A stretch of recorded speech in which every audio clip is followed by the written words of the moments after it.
நேர்களே, ஓரியான் விண்கலம் தற்பொழுது பசிபிக் கடலில் விழுந்து அதை மீட்டு எடுத்துச் செல்வதற்கான காட்சிகளை நம்ம பார்த்துட்டு இருக்கோம். இந்த நிலையில் ஓரியான் விண்கலத்துடைய பயணம் அது என்னென்ன ஒரு அசாத்தியமான சாகசத்தெல்லாம் பண்ணிட்டு பூமிக்கு திரும்பி இருக்கு அப்படின்றத இந்த தொகுப்புல நம்ம பார்க்க இருக்கிறோம். நீங்க திரையில பார்க்குறீங்க, பூமி அதனை ஒட்டி நிலவு அப்படின்ற ஒரு கட்டம் இருக்கிறது. இதுல இந்த ஓரியனுடைய பயணமானது எப்படி இருந்தது அப்படின்றத பார்க்க இருக்கிறோம். ஆர்டெமிஸ் 2 திட்டத்தின் பாதையை தான் நம்ம பார்க்க இருக்கிறோம். நீங்க இப்ப திரையில பார்க்கிற மாதிரி பூமியும் நிலவும் அப்படியே விண்வெளியில அப்படியே இருக்க போறது இல்லைங்களா கவியரசு? பூமி ஒரு பக்கம் தன்னை சுத்திக்கிட்டு அப்படியே சூரியனை சுத்திக்கிட்டு இருக்கும். அப்படி சூரியனை சுத்துற பூமியை ஒரு ஒன் சைட் லவர் மாதிரி இந்த நிலா சுத்திக்கிட்டே இருக்கும். ஸோ அடுத்து என்ன நடந்தது அப்படின்னு நம்ம பார்க்கும்போது ஏப்ரல் 2 இந்திய நேரப்படி ஏப்ரல் 2 அதிகாலை இந்த ஆர்டெமிஸ் 2 ஆனது இங்கிருந்து புறப்படுகிறது. என்ன நடந்தது ஏப்ரல் 2 லான்ச்ன்றது மட்டும் நம்ம எல்லாருக்குமே தெரியும். திருக்கவேரசு, அன்னைக்கு என்ன நடந்தது?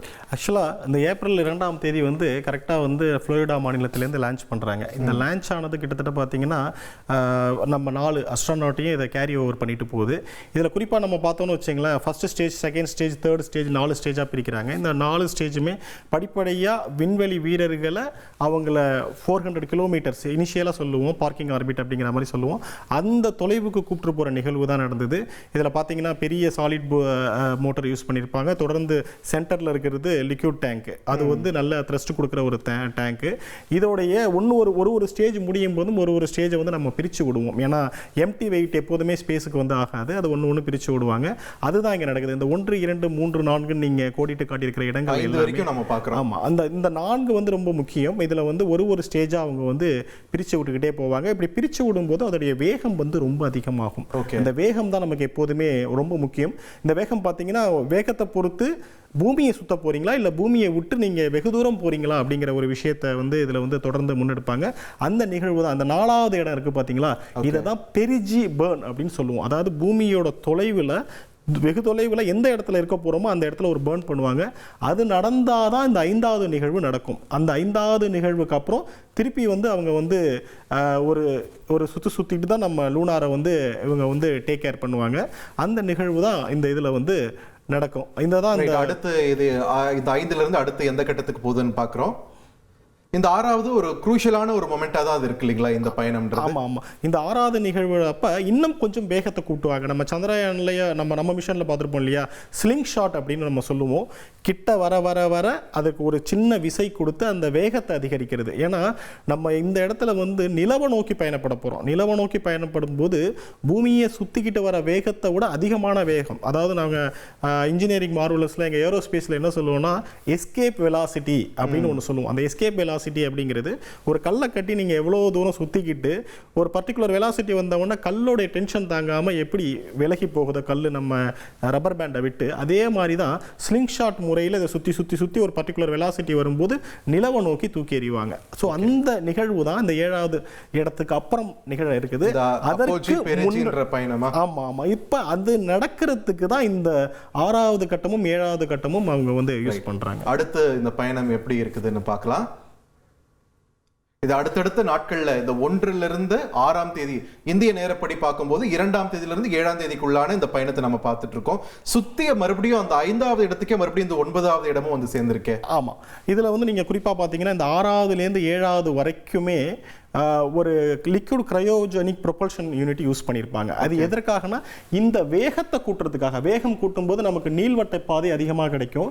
அதை இன்க்ரீஸ் பண்ணுறதுக்காக இந்த 6வது ஸ்டேஜ்லேருந்து இங்கே ஒரு சின்னதாக ஒரு கிரையோ ப்ரொபல்ஷன் போட்டிருந்தாங்க, அது டிட்டாச் ஆகிடும்.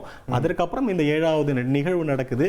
இப்போ 8வதுல ஒரு சின்ன ஒரு பேர்ன் பண்ணுவாங்க. அதன் மூலமாக நமக்கு இந்த அதிகமான இது கிடைச்சி இந்த 9வது இருக்குது பார்த்தீங்களா, இதுதான் முக்கியமான ஒரு பாயிண்ட்டு. இதுக்கப்புறம் வர்றது எல்லாமே நிலவு நோக்கிய பயணமாக தான் இது இருக்கும். ஓகே, அடுத்து நிலவை நோக்கி அந்த பயணத்தை நம்ம பார்க்கிறோம். இப்போ 9வது கட்டத்திலிருந்து பூமியுடைய ஈர்ப்பு மண்டலத்திலிருந்து வெளியே போறதுக்கான ஒரு தருணம் இல்லையா? ஆமாங்க, அந்த 9வது பாயிண்ட் இருக்கீங்களா, அதுதான் வந்து நிலவை நோக்கி ஸ்டார்ட் ஆகிற ஒரு முக்கியமான பயணம். அதற்கு தேவையான உந்து விசையை தான் இந்த 4வது 5வது 6வது 7வது அந்த நிகழ்வுகள் நடந்தது. 9வது நிகழ்வுல பூமியை விட்டு விலகி போகுது. அந்த விலகி போறதோட தான் இந்த 10வது நிகழ்வு. இங்கே வந்து நிலவை நோக்கி அவங்க பயணப்படணும். அதற்கு கரெக்ஷன்ஸ் ஏற்படுத்துவாங்க. இதை தான் நம்ம என்ன சொல்லுவோம்னா இன்ஜினியரிங்ல லூனார் பர்ன் அப்படின்னு சொல்லுவோம், டிரான்சிட் லூனார் பர்ன் அப்படின்னு சொல்லுவோம். ஸோ அதன் மூலமாக இது வந்து 10வதுலேருந்து மூவ் ஆகி 11 இதுதான் ஏப்ரல் 7ஆம் தேதி அதிகாலையில நம்ம பார்த்த அந்த அரிய நிகழ்வு. நிலவுடைய பின்பகுதியை வந்து மனித கண்கள், அதாவது இதுக்கு முன்னாடி ராக்கெட் மூலமாக விண்கலங்கள் அனுப்பப்பட்டு மிஷன்கள் ரோபோக்கள் பார்த்திருக்கு. ஆனா இந்த முறை 4 மனிதர்கள் சென்று நிலவின் பின்புற பகுதியை பார்த்திருக்காங்க அப்படின்றதுதான் ஒரு முக்கியமான தருணம். இது ஏப்ரல் 7ஆம் தேதி இந்த அசாத்தியமான ஒரு வரலாற்று சாதனையானது நிகழ்த்தப்பட்டது. எவ்வளவு ஸ்பெஷல் மூமெண்ட் இது நம்முடைய விண்வெளி துறைக்கு. இது ஒரு முக்கியமான ஒரு மேர்வலஸ் தான். இது என்ன கேட்டிங்கன்னா, இந்த பயணமே ஒரு இதுதான். ஏற்கனவே நம்ம இதை வந்து அப்போலோ 8 இருக்கட்டும், இல்லை 10, 13, இல்லை 17, அப்போலோ 17 வரைக்குமே இதை நம்ம சாதிச்சிருந்தாலும் ஒரு கிட்டத்தட்ட ஒரு 54 வருட இடைவேளைக்கு அப்புறம் திருப்பி ஒரு விஷயத்தை வந்து இதே மாதிரி சாதிக்கிறதுங்கிறது உண்மையிலே இது வந்து ஒரு நெகிழ்வான நிகழும். அது மட்டும் இல்லாமல் எப்போதுமே ஸ்பேஸில் என்ன பண்ணுவாங்கன்னா, ஒரு திட்டத்திற்குமே ஏதாவது புதுசாக பண்ண முடியுமா, என்ன புதுசாக எக்ஸ்ப்ளோர் பண்ணலாம் அப்படிங்கிறத தான் பார்ப்பாங்க. அதே மாதிரி இதுலேயும் எக்ஸ்ப்ளோர் பண்ணாங்க. இந்த எக்ஸ்ப்ளோரேஷனில் தான் அந்த ஆல்பிடாவோடைய பின்னாடி பார்த்தோம் இல்லையா, நம்ம சந்திராயன் வந்து குறிப்பாக அந்த நார்த்து போல் சவுத்து போல் வந்து நம்ம கான்சென்ட்ரேட் பண்ணி ஒர்க் பண்ணோம் இல்லையா. அதாவது மனிதன் இதுவரைக்கும் ஆராய்ச்சி பண்ணாத சில விஷயங்களை நம்ம இதில் ஏன் பண்ணக்கூடாது அப்படிங்கிறது தான் இந்த மிஷனோட ஒரு முக்கியமான இதுவும். அதில் நம்ம நாசா வெளியிட்ட புகைப்படங்களில் பார்த்தாலே தெரியும், நம்ம இதுவரைக்கும் எதிர்பார்க்காத சில புகைப்படங்கள்லாம் அவங்களே ஸ்டன் ஆகிற அளவுக்கு இருந்த விஷயங்கள்லாம் நம்ம பார்த்தோம். இதுதான் இந்த லூனார் ஃப்ளை பை டேக் பண்ணது. இது வந்து ஒரு முக்கியமான நிகழ்வு. இதில் தான் பிளாக் அவுட்டோட அவங்களுக்கு ஆனது. ஏன்னா இவங்களுடைய ஸ்பேஸ் கிராஃப்ட் வந்து நிலவுக்கு பின்னாடி போகிறதுனால எர்த்தோட இருக்கிற கம்யூனிகேஷன் வந்து துண்டிக்கப்பட்டிருக்கும். அது வந்து ஒரு முக்கியமான நிகழ்வாக நம்ம அதை இதை ஃபுல் ஸ்க்ரீனில் நீங்கள் இப்போ பார்த்தீங்கன்னா உங்களுக்கு தெரியும் நிலாவுக்கு பின்னாடி எப்படி அது பயணப்பட்டிருக்கு அப்படின்ட்டு. நிலவை நோக்கி நம்ம பயணம் போயிருக்கோம், நிலவுல தரையிறங்கி இருக்கும். ஆனா நிலவை தாண்டி இவ்வளவு தூரத்துக்கு மனிதர்கள் இதுக்கு முன்னாடி போனதில்லை. அதை இந்த ஆர்டெமிஸ் 2 திட்டம் சாத்தியப்படுத்தி இருக்கு அப்படின்றதான் இங்க ரொம்பவே முக்கியத்துவமா பார்க்க வேண்டியது. அப்படி அவ்வளவு தூரம் பின்னால போனதால தான் நிலவுக்கு பின்னாடி பார்த்தோம்னா நம்ம ஒரு நிறைய கரைகளோடு இருக்கக்கூடிய நிலவை இந்த முன்னாடி பார்க்கிறோம். பின்னாடி மேடு பள்ளங்கள் நிறைந்த, கரைகள் பெருசா தெரியலனாலும் நிறைய மேடு பள்ளங்கள் இருக்கக்கூடிய ஒரு நிலவு பகுதியை நம்ம விண்வெளி வீரர்கள் பார்த்திருக்காங்க. இன்ஃபேக்ட் நீங்களும் நோட் பண்ணிருப்பீங்க, சில கற்கள் வந்து விண்கற்கள் வந்து விழுறதையும் நாங்க பார்க்கிறோம். we can see that, அதனால ஏற்படக்கூடிய பள்ளங்களை பார்க்கிறோம் அப்படின்ட்டு அவங்க ரெஜிஸ்டர் பண்ணியிருக்காங்க விண்வெளி வீரர்களும். ஸோ போட்டோ எடுத்து அந்த ரோபோட் இருக்கு, அதிநவீன தொழில்நுட்பம் கொண்ட கேமராக்கள் இருக்கு, அதெல்லாம் எடுக்கக்கூடிய புகைப்படங்களை தாண்டி விண்வெளி வீரர்கள் அவங்க கண்ணால பார்க்கக்கூடிய நிலவின் பகுதிகளை சொல்லக்கூடிய அந்த தரவுகள் வந்து எவ்வளவு முக்கியத்துவமாகுது இந்த திட்டத்துக்கு. இல்ல, நீங்க கேமராவில் பார்க்கறது வந்து நம்ம வந்து யார் வேணாலும் சொல்லிடலாம். இது வந்து டிஜிட்டல் அனலைசிஸ் மூலமா நம்ம வந்து நிறைய என்ன மாதிரியான விஷயங்கள் இருக்கு அப்படிங்கிற தரவுகளை பார்த்துக்கலாம். ஆனா நேரில் பார்த்து அதை என்ஜாய் பண்ற மொமெண்ட் வந்து நீங்க கேமரா மூலமா பார்க்கறது வந்து எங்கேயுமே அது வந்து சாத்தியப்படாது. அதை தான் அவங்க என்ஜாய் பண்ணியிருக்காங்க. தொலைவில் இருந்து பார்த்துட்டு இருக்கிற ஒரு பொருளை, உதாரணம் சொல்ல ஒரு ஸ்டாரை வந்து நம்ம எட்டே பார்த்துருப்போம். கிட்ட போய் பார்க்கும்போது எவ்வளோ ஒரு பிரமிப்பாக சொல்லுவோம், சார் அவர் அவ்வளோ ஹைட்டாக இருந்தார், இவர் வந்து இவ்வளோ கலராக இருந்தார், கை ரொம்ப சாஃப்டாக இருந்தது. ஏன்னா நான் பர்சனலாக கலாம் சாரை பார்க்கும்போது அப்படி எக்ஸ்பீரியன்ஸ் ஆகிருக்கேன். அவரோட கை குலுக்கும்போது கை அவ்வளோ குழந்தை கை மாதிரி சாஃப்டாக, அதெல்லாம் இன்னைய வரைக்கும் என்னுடைய நிகழ்வுகளில் இருக்கிறது. அதே மாதிரி இவங்களும் அதை வந்து ரொம்ப என்ஜாய் பண்ணியிருக்காங்க. இதில் ரொம்ப முக்கியமாக வந்து இந்த குரு வந்து ஒரு சர்ப்ரைஸ் கொடுத்துருக்காங்க நம்மளுடைய கமாண்டருக்கு. அவருடைய இறந்த மனைவியோட பேரை ஒரு பள்ளத்தாக்குக்கு வச்சு அதை வந்து ஒரு பெரிய ஹானர் பண்ணியிருக்காங்க. இன்ஃபேக்ட் அவரே அதை எதிர்பார்க்கல. கடந்த நம்ம இதுலயே அதை சொல்லணும்னு நினைச்சேன். கேரல் அவங்க பேரு. ஆமா, கேன்சர் வந்து இறந்துட்டாங்க அவருடைய மனைவி. சோ அவங்களுடைய நினைவாக அந்த பள்ளத்தாக்குக்கு பேர் வச்சிருக்காங்க. இதெல்லாம் வரலாற்றுல வந்து அவங்க மறக்கவே முடியாத சில தருணங்கள் இல்லையா. ஏதோ சினிமால பாக்குற மாதிரி இருந்துச்சு அந்த காட்சி. ஹிஸ்டரியில அது வந்து ரெக்கார்டட். அவங்களுடைய வாழ்க்கையா இருக்கட்டும், இந்த அஸ்ட்ரானட், அவர் 2 பெண் குழந்தைகள் அவர் வந்து ரொம்ப தனியாவே வளர்த்திருக்காரு. ஸோ அப்படி ஒரு ஹானர் பண்ணும்போது அது வந்து அவருடைய மனைவிக்கும் அவங்களுடைய குடும்பத்திற்கும் செஞ்சப்பட்ட மிகப்பெரிய ஒரு இதுதான். இந்த மாதிரி சின்ன சின்ன செரிசிங் மூமெண்ட் இது எல்லாமே வந்து எனக்கு தெரிஞ்ச அவங்களுடைய பயோகிராஃபி புக்ஸ் வரும். அதில் வந்து ரொம்ப அழகாக இதெல்லாம் எக்ஸ்பிளைன் பண்ணுவாங்க. அவங்க ஃபேஸ் பண்ணது, how they are tackled the situation, இது எல்லாமே ரொம்ப ரொம்ப ஒரு இன்ஸ்பைரிங் ஸ்டோரியா இருக்கும். எதிர்வரும் பள்ளத்துக்கு வந்து கேரல்னு பேர் வச்சிருக்காங்க அப்படின்னு அனௌன்ஸ் பண்ண உடனே விண்வெளியில மனிதர்கள் கிட்ட இருந்து வெகு தொலைவில் இருக்கக்கூடிய ஒரு 4 பேருக்கு ஒரு எமோஷனலான ஒரு மொமெண்ட்டை பதிவு பண்ணியிருந்தாங்க.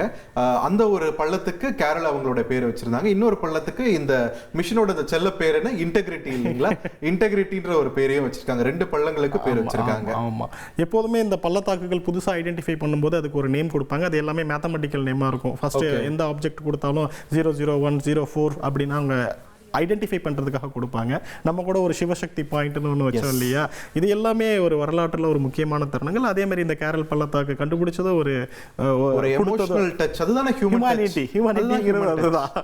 அது வந்து இந்த இதில் வந்து அவங்க வந்து பதிவு பண்ணது வந்து உண்மையிலே ஒரு நெகிழ்ச்சியான ஒரு தருணம். நீங்கள் 1000 புகைப்படங்கள் எடுத்து அதோடைய தரவுகளை நீங்கள் அனலைஸ் பண்ணாலும் இந்த தரவுகளை இந்த எமோஷனல் அனலைஸ் பண்ணுற ஒரு இதுவே எங்கேயுமே கிடையாது. இன்னொன்னுத்தையும் அவங்க எக்ஸ்பீரியன்ஸ் பண்ணியிருக்காங்க, எர்த் செட் அப்படின்ற ஒரு விஷயத்தையும் எக்ஸ்பீரியன்ஸ் பண்ணியிருக்காங்க. நம்ம சூரிய அஸ்தமனத்தை நாம பார்ப்போம் இல்லையா, அந்த மாதிரி அவங்க வந்து நிலவுல இருந்து பூமி அஸ்தமனம் ஆகக்கூடிய அந்த காட்சிகளையும் அவங்க பார்த்து அதையும் பதிவு பண்ணியிருக்காங்க இல்லையா. ஆமா, இப்படி ஒரு நிகழ்வை வந்து நம்ம கண்ணால பார்ப்போம் நம்ம யாருமே எதிர்பார்க்கல. ஈவன் நான் கூட அந்த பாயிண்ட் ஆஃப் வியூவில் நான் திங்க் பண்ணலை. ஆனால் அந்த ஃபோட்டோவை பார்க்கும்போது நானே கொஞ்சம் புல்லரிச்சு தான் போனேன். அதுவும் பெரிய ஸ்க்ரீன்லலாம் உட்காந்து பார்த்தீங்கன்னா நீங்கள் அங்கேருந்து அதை பார்க்குற மாதிரி ஒரு ஃபீல் உங்களுக்கு கிடைக்கும். அதுவும் அந்த மாதிரி எக்லிப்ஸ் பார்த்தாங்க பாருங்க, அந்த எக்லிப்ஸ் வந்து ஒரு ஃபென்டாஸ்டிக் மொமெண்ட் ஆஃப் ஹியூமனிட்டி அப்படின்னு நான் சொல்லுவேன். ஏன்னா இது வரைக்கும் நம்ம என்ன பண்ணியிருப்போம், பூமியிலேருந்து சோலார் எக்லிப்ஸோ லூனார் எக்லிப்ஸோ பார்த்துருப்போம். முதல் தடவை லூனார்ல இருந்து ஒரு எக்லிப்ஸை பார்த்தது வந்து ஒரு ஃபென்டாஸ்டிக் மேர்வலஸ் மொமெண்ட் தான் நம்ம சொல்லலாம். ரைட், இந்த லூனார் ஃப்ளைபை பற்றி பேசக்கூடிய அதே நேரத்தில் அப்படியே நம்ம இதை நிறுத்திட்டு இப்போ களத்தில் இருக்கக்கூடிய காட்சிகளை பார்க்குறோம். களத்தை நெருங்கிட்டாங்க, ஹேட்ச் ஓப்பன் பண்ண மாட்டாங்க இல்லைங்களா, இப்போ அதை ஒரு ஸ்டேஷனுக்கு கொண்டு போயிட்டு தான் அதை ஓப்பன் பண்ண இருக்காங்க. What's going to happen next? Hatch எனக்கு தெரிஞ்சு கண்டிப்பாக ஓப்பன் பண்ணுறதுக்கான வாய்ப்புகள் ரொம்ப கம்மி பார்த்து. ஏன்னா தண்ணியில் இருக்குது, ஃப்ளோட் ஆகிட்டு தான் இருக்கும். தண்ணியோடைய இதுக்கு ஏற்ற மாதிரி கரண்ட் வேவ்ஸ்ன்னு சொல்லுவோம், அதுக்கு ஏற்ற மாதிரி வந்து இதாகிட்டு தான் இருக்கும். அதனால சேஃப் கிடையாது, விண்கலத்துக்கும் உள்ள இருக்கிறவங்களுக்கும் சேஃப் கிடையாது. அதனால இவங்க இங்கேருந்து அதை எடுத்துக்கிட்டு வெளில போயிட்டு தான் இதை வந்து இது பண்ணுவாங்க. தண்ணியில் பண்ணுறது என்றைக்குமே விண்வெளி வீரர்களை வெளில கொண்டு வர்றது ரொம்ப ரிஸ்கியான டைம். ஆனால் இதே வந்து ப்ரீவியஸ் மிஷன்ஸ் 8, 7லாம் பார்த்தீங்கன்னா வழி கிடையாது, அதனால அப்படி பண்ணாங்க. அங்கேருந்து இது பண்ணி ஹெலிகாப்டரில் அப்போலோ 13 கிட்டத்தட்ட அப்படி தான் ரெக்கவரி பண்ணியிருப்பாங்க. ஹெலிகாப்டர்லேருந்து இதை போட்டு ஸ்ட்ரிங் போட்டு மேலே லிஃப்ட் பண்ணி தான் இது பண்ணியிருப்பாங்க. இது நம்ம பொறுத்திருந்து பார்ப்போம். ரொம்ப சுவாரஸ்யமாக தான் இருக்குது. எனக்கும் அடுத்த கட்ட நிகழ்வுகள் என்ன நடக்க போகுது அப்படிங்கிறது. கப்பல்கள் மூலமாக தான் எடுத்துட்டு போறவங்க இருக்காங்க இல்லைங்களா விண்கலம். இது வரைக்கும் பாதுகாப்பாக பக்கத்தில் நின்று இது பண்ணிக்கிட்டு இருக்காங்க. நிகழ்வுகள் என்ன பண்ண போகிறாங்கங்கிறத ஃபர்தராக வந்து நாசா தரப்புலேருந்து தெளிவாக தெரிவிக்கலை. அதனால் பார்வையாளர்களுக்கும் நம்ம அதை குறித்தான ஒரு சரியான தகவல்களை வந்து பகிர முடியாத சூழ்நிலை இருக்குது. எனக்கு தெரிஞ்சு ஹெலிகாப்டர் லிஃப்ட் ஆகும் அப்படின்னு சொன்னாங்க. ஆனால் இப்போதைக்கு பக்கத்தில் இருக்கிற வெஹிக்கல்லாம் சுற்றி இருக்கிறத பார்த்தா அங்கேருந்து வேறு இடத்துக்கு எடுத்துகிட்டு போயிட்டு அதுக்கப்புறம் அந்த கப்பலில் வைக்கிறதுக்கு ஹெலிகாப்டர் மட்டும் யூஸ் பண்ணுவாங்கன்னு எதிர்பார்க்குறாங்க.